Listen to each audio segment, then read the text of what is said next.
I believe that Vogue was made to be spread to the whole world. It doesn't matter who you are. Anyone can learn how to Vogue. It's totally about acknowledging your privilege, acknowledging that, hey, this is like a dance style that's been rooted on culture.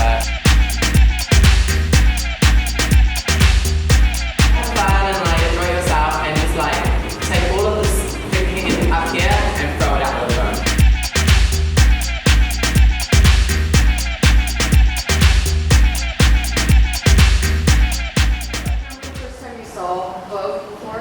The first time I saw voguing, the first time I think I probably saw voguing, like the actual, not the fake.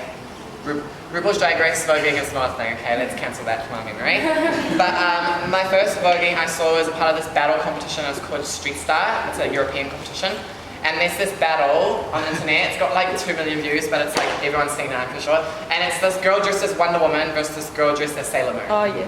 And if you have not seen that, I say go watch it. If you write Street Star Vogue on YouTube, it'll come up and you'll see the girl as Sailor Moon versus the girl as Wonder Woman. That's a really cute one because one of them is soft and cunt, one of them is dramatic, and they have to battle. So it's like the two textures coming together, and it's a really cute battle. That's the first time I saw voguing. The first time I saw it in real life, like I saw it in person, was probably Vogue Dance Crew, back at SDNZ like 2012, 11, all the way back then. I idolised that crew. And Sorority Dance Crew, when they won at Worlds, the gold medal. You better work, if anyone remembers that. But yeah, that's like my first memories of where I saw voguing. Where do you train or where do you take class? Where do we take class? Or like, get more. Yeah. So in the Auckland's ballroom scene, and ballroom scene in general, we have houses. So like, you know, if you like are a dancer, you might be in a dance crew or like a syndicate or something like that. And voguing and ballroom scene, we have houses, which is basically like, houses started because where people got kicked out of their homes or disowned. So we made houses. Houses were started so that there would be a house mother and a house father. And we pretty much chose our families. So houses were chosen families for LGBTQI that were disowned or, you know, pushed out of their families. And there was a big culture of this during the AIDS epidemic where a lot of people were getting rid of their gay LGBTQI members because they were just like, oh no, none of that shade in our family. And so a lot of transgender LGBTQI people started to come together and created houses, which are pretty much families. And we use those houses. In Auckland, we have a few houses. Me and Princess are in the same house. We're in the house of Karankarangi. Honorary uncle. This is the uncle, but our house is Karankarangi. There's also House of Iman, House of Aitu, House of Tadida, House of Murder, House of Travel. There's also House of Travel. But yeah, those are all houses. There's all sorts of like just little cliques of houses and people, and those houses come together and they kiki, which basically means like have a jam, hang out. But in terms of classes and workshops, I think a lot of the time Coven, my house, is teaching workshops most of the time. So if you, and me, I used to teach weekly classes at Dance Studio, but not at the moment. But if you were more interested in voguing and more workshops, after the class I can send you like an Instagram page with all of the right people, if that makes sense. But yeah, basically the best way to get into the Vogue scene here is come to the balls though.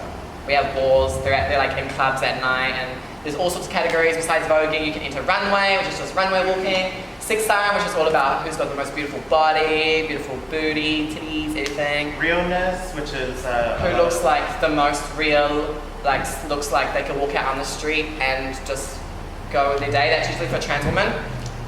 It's like a way for them to show off how hard they've worked to get the most passing look. Yeah, not clockable look. So there's realness, there's face, and that's like the judges judge you on who's got the most beautiful butte, but like the best bone structure. If you feel your beard, that's a chop. But yeah, so there's all sorts of categories like that, but we have balls. There's one on the 20th of December. There's one at Big Gay Out this year, next year. and all that type of stuff. But yeah, there's all sorts of places. If you're interested in getting into the Vogue scene, just come talk to me after. And before we had houses in the community, our OGs learned voguing through YouTube. So Yeah. just watching heaps of videos and just, Yeah, I've seen pretty much Auckland's Vogue scene started through watching America's Vogue scene on YouTube and just picking things up from there. So everyone in New Zealand's pretty much self-taught on how to Vogue, which is, I think, really pretty beautiful. Just a note on whether you want to join the Auckland Vogue scene is that was your first taste of battle etiquette, and which is pretty much what happens at the ballroom. And so all the judges that will be on the panel will be judging on their own personal criteria.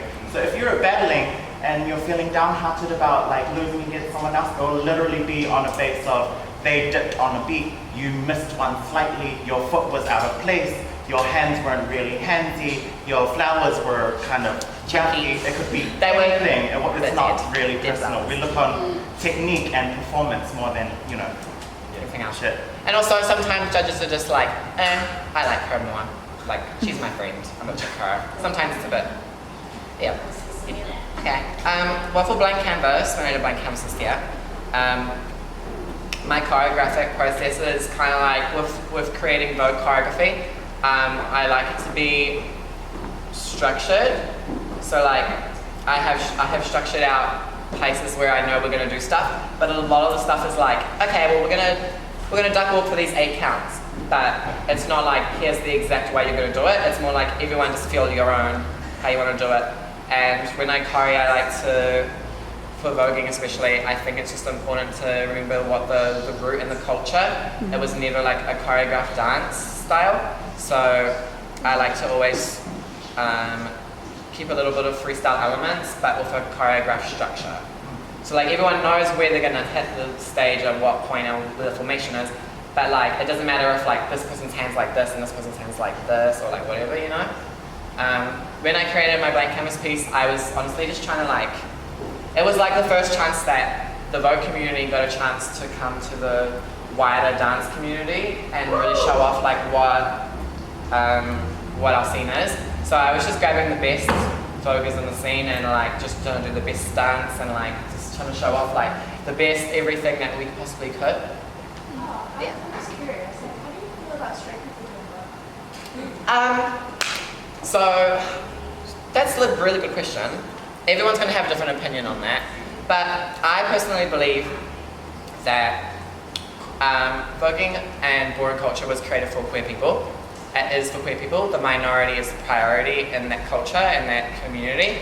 But I believe that Vogue was made to be spread to the whole world. It doesn't matter who you are. Anyone can learn how to Vogue. It doesn't matter if you're Black, Latinx, white, Asian, anything, straight, gay, trans, cis, whatever.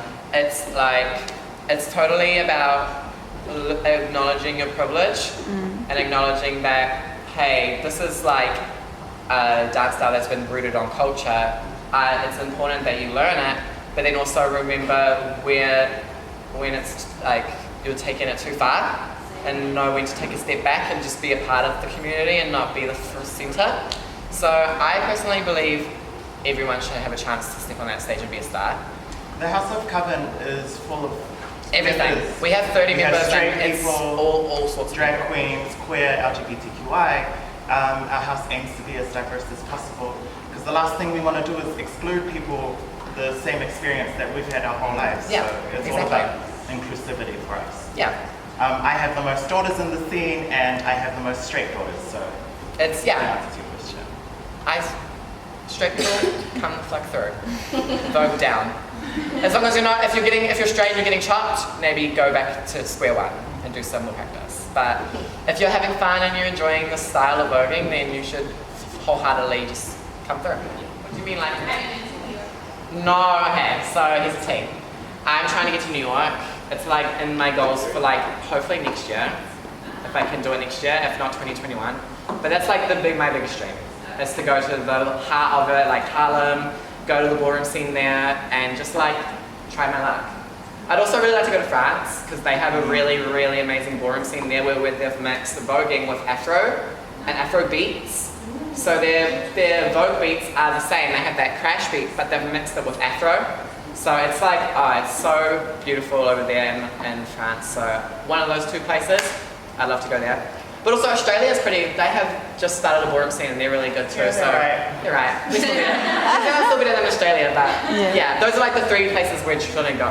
Most Vogue scenes, they definitely want to go back home. All scenes around the world, Japan, South Africa, Brazil. Australia, we all aim to go back to Harlem and pay homage to the birthplace of our culture. So, yeah. I'm from you.